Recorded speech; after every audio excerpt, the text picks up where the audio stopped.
You have been pleading with countries such as Ireland, possibly the UK now, that actually we should not get booster shots. Why?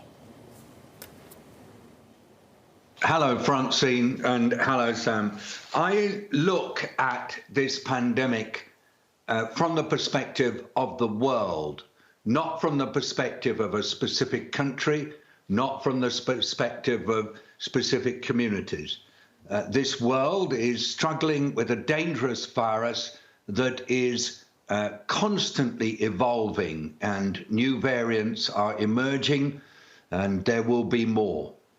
Also, I think this virus is most definitely here to stay for the foreseeable future. So how do societies continue functioning and functioning well despite the presence of this dangerous adversary?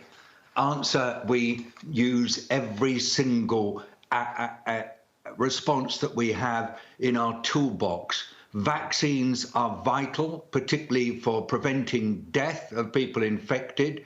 There are many issues that are not known about the current vaccines that are available. Vaccines are incredibly short supply.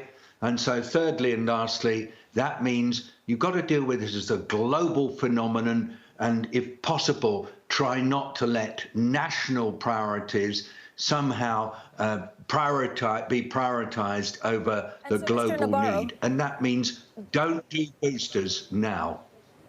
So do you think that we haven't gotten, through the worst of the pandemic?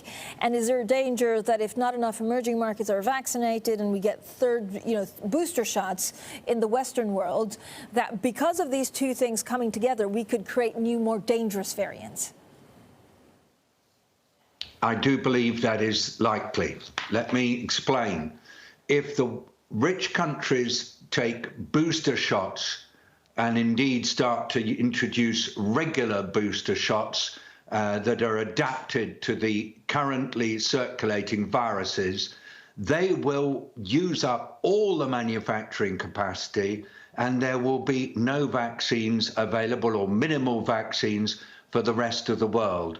And this is not a tenable way to deal with a global problem. So I'm just saying, hold back on your booster program till we've got a plan for immunizing the whole world. Whilst there is virus circulating in the unvaccinated world, there are huge risks of variants emerging that will eventually be able to beat the vaccines that we're using in the UK, in the US, and in Europe. So we're in a very unstable situation. Please let's slow down, look at the world as a whole, and develop a response plan for the whole world and do it properly.